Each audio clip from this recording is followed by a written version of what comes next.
tuwing hapon kasi ang daga ay umatake. Active sila sa panahon ng hapon. Hi, this is your Yo-Yo Samson. Let's go. Let's bolt in. Hi, hello, good afternoon to all lovely ladies and gentlemen. Welcome to my channel. Halika kayo at samahan nyo ako at tayo ay maglakad at mag-update tayo sa ito yung ginagawa ng iba para maiwasan sa pag-attack na mga daga. Unang-una, nililinis muna nila yung mini dike o rice borders, kung ano-ano pa rin mga matitirahan sa mga daga, at pagkatapos niyan ay maglagay sila ng mga poison at ilagay nila sa plastic bottle, katulad dito ng plastic bottle ng soda, nilagay nila rin. At tuwing hapon kasi ang daga ay umatake. Active sila sa panahon ng hapon, mga bandang alas 5 lumalabas sila upang manginain sa mga dapat nilang kainin. Kaya ngayon ang iba dito ay naglagay na mga alas 3 pa ng hapon, naglagay na sila ng rat poison upang hindi malantakan yung kanilang mga palay. Kasi pag ang daga ay nakapag-umpisa na sa pag-attack sa iyong rice paddies, maari na yung daga ay magpabalik-balik na siya riyan, at yun ang mahirap dahil hindi lang siya isang piraso kundi marami sila.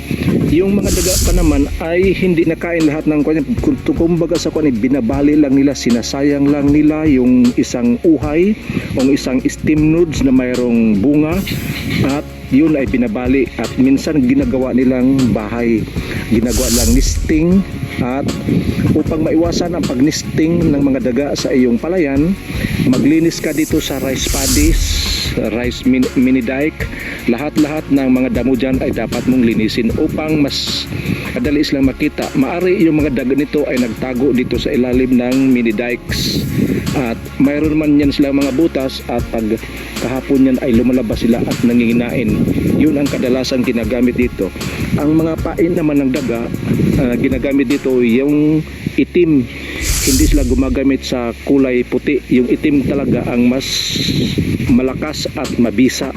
Madali silang mamatay at mapuksa agad. Yun ang update ko dito kung paano ang pagsugpo sa isang daga na nandito sa iyong palayan. Kailangan mo lang talaga linisin ang mini dikes, at pagkatapos niyan, pag nalinis na, maglagay ka na ng rat poison. Katulad dito na ipinakita ko sa inyo, ito yung rat poison na ginagamit dito, nilagay sa bawat corners ng isang rice paddies, at doon sila nag-umpisa manghinain. Kasi yung lalo na pag yung pain mo ay nilagyan mo siya ng mga pellets katulad ng growers o rice pangpakain sa baboy, at nilagyan mo rin ng rat poisoning, yun ang mas mainam, mas babango siya at mas madaling kainin sa daga kumpara sa maglagay ka ng kung ano-ano pa riyan. Pero mas mainam, mas mabilis yan maubos, at yung daga naman ay madali silang mapuksa kung ganyan ang iyong ginagamit sa paglagay ng rat poison.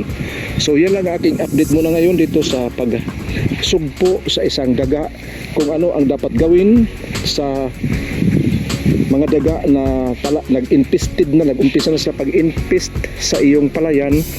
Unang-una, maglinis sa iyong rice paddies, at pagkatapos yan, maglagay ka na ng rat poisoning. Kung hindi na talaga makaya na sa paglinis mo ay nandyan pa rin sila, ay umatake pa rin, maglagay ka na ng rat poison. Yung itim ang gagamitin, mas maganda. This is your Yo-Yo Sam. See you on my next vlog, and God bless us all. Bye-bye.